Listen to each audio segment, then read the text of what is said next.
What is up, guys? Rambling Collector back here again with another book review for all of you.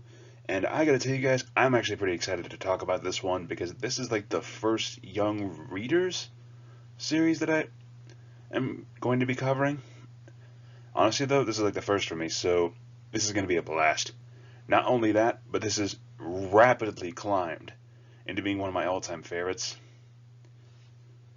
And the cool thing is, you guys, I actually got to meet the author of this series while I was at Comic-Con recently, like a few weeks back. And my god, she was actually super nice, super cool. And just getting started on this series, I can already tell she was an amazing writer. But today I'm going to be talking about the series Love, Lies, and Hocus Pocus, specifically the first two books, Beginnings and Revelations by Lydia Sherrer. And honestly, guys, again, I am super psyched to talk about this because I have not remembered the last time I've devoured a book so quickly. Alright, you know what? Let's just get to the books, and I'll tell you about it, alright? Let's get right onto it. So first off, for just being the first two books in the series, Beginnings and Revelations, I can tell you right now, I have never been more hooked to a series, and honestly more excited to read more. Because despite the fact that they are both very short, they are both very engaging reads. So, let's talk the main characters. The main characters here are Lily Singer and Sebastian. Now, what I do like about this is that this is like a modern day magic type of series. Kind of like Jim Butcher's Dresden Files, but this one focuses more on like teenagers and stuff like that, right? Instead of like full-blown adults. So it is for like those who can be like 13 and up and such like that. Either way though, I honestly was super psyched to read this one because when I found out like the main character, Lily, she's literally just a book obsessed nerd who just wants to read books all the time and just not interact with people. I'm like, yes, a character after my own heart right here. I'm not even lying, you guys. Honestly, my whole motto at this point is books are nice, people not so much.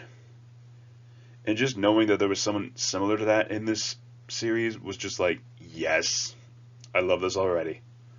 So, what I do like, back to the modern day magic thing. So what I mentioned before is that Lily Singer, she is a young wizard. Whereas her best friend Sebastian here is a witch. Now how those two are different is that from what I found out from reading it, is that wizards themselves have access to what is called the source. Which is essentially like this magic pool, essentially. It's like the core of all magic, the source of all magic, if you will. And they can draw on it naturally, right? But another thing I notice is also the attitudes. For instance,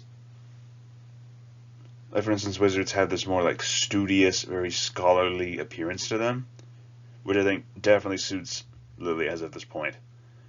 Whereas witches, on the flip side, witches are those who do not have any magical ability themselves, who do not have access to the source, but they gain powers by making contracts with other magical creatures, such as fairies or demons, for instance. And Sebastian, thank God, actually makes contracts with the fairies. And funny enough, the fairies are actually pretty darn funny here because the fact that Sebastian is able to bribe them with alcohol just makes it all the funnier to me, I swear.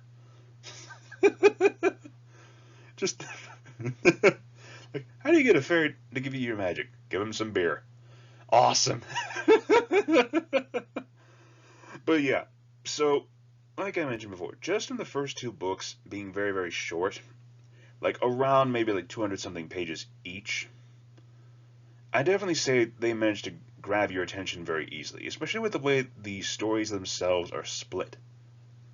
See, the way it works is that it's a very episodic feel to every single book, from what I'm getting. Like the first part of the book is like split into three parts, okay? So you have the first part, which focuses on Lily solving one part of what Sebastian is trying to get her into, such as for the first book, it was exorcising a ghost from a mansion. But then after that, it goes to a Sebastian story, which then leads into the second Lily Singer story. And honestly, I like that approach because it allows you to connect with both main characters and learn both sides of this modern day magic system with witches and wizards. Like, for example, Lily just studying on magic and all that stuff like that, whereas Sebastian has to rely more on fairy contracts and essentially is like, I don't want to say street rat, more like street level, I guess you could probably say. Because he does deal with some of the more rougher sides of the modern day magical community, as well as other real life thugs and stuff like that, which is really, really cool. It allows a different perspective. It kind of keeps your brain focused, right? But honestly, though, I do like how that leads up because it ties both characters in there, as well as it progresses the story very nicely without it feeling very disjointed or anything like that. I do like that. And just throughout, like, I'm not gonna lie to you guys, when I first started these books, I did not realize I could probably get to them so quickly, and I wound up finishing both of them each within 2 days. I'm not even kidding you guys. I actually surprised myself with that, but the fact that I was so enamored with it that I finished it in like 2 days. That is like the fastest time I've ever read a book before. But Lydia Sherrer just nails it with this writing, I swear. Also, fun fact, the cat you're seeing on the front covers here is named Sir Edgar Allan Kipling. And he is essentially Lily's cat. And small minor spoiler here, but like in the second book, something happens to him that allows the cat to talk. And immediately I got like Sabrina the Teenage Witch vibes. If y'all know what I'm talking about, you know, remember like Salem the Black Cat? Yeah, I got that exact kind of vibe, and I love it already. I honestly cannot wait to read more of these books, especially since the first two now are in my collection, and I have them both signed, and my dad actually bought like all the other 5 books. So I'm super excited to like binge read whenever I get done already conquering like the rest of this massive to be read pile I've got.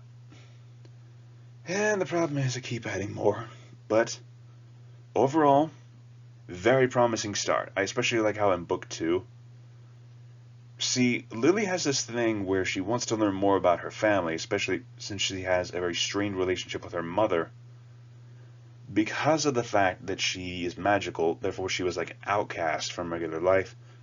But the fact that her mother knew and was magical herself did not help Lily's relationship with her, as well as the fact that she kind of forbid any talk about her father, which I will say this, her father actually does appear within the second book, and it's not what you're expecting at all. I will not spoil it for you guys. I want you to see it for yourself, but I will say this. It is a very decent surprise, and at the very least, it keeps you hooked for more. I will say that at the most right now. So all in all, as I've said again, very good books.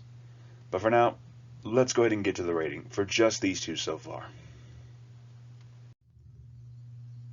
So all in all, with just the first 2 books of this series, Beginnings and Revelations, I would, at this point, give Love, Lies, and Hocus Pocus, as a whole right now, solid 10 out of 10. For engaging writing, fun characters, and all in all, just a very engaging read. I have never so much as devoured a book like this for a while now, and I'm very eager to cover more whenever I can. Anyways, you guys, if you have stuck around this long, thank you so much for listening again to this crazy man's ramblings. And if you did like this video, please feel free to let me know in the comment section down below, as well as if you have any other books that you recommend that you want me to review, or you want me to check out and then review for you on the channel. Please let me know that as well. I'm always eager to check out some new reads. Anyways, you guys, thank you again for listening, and I hope you all have an awesome day. This is Rambling Collector, signing off for now.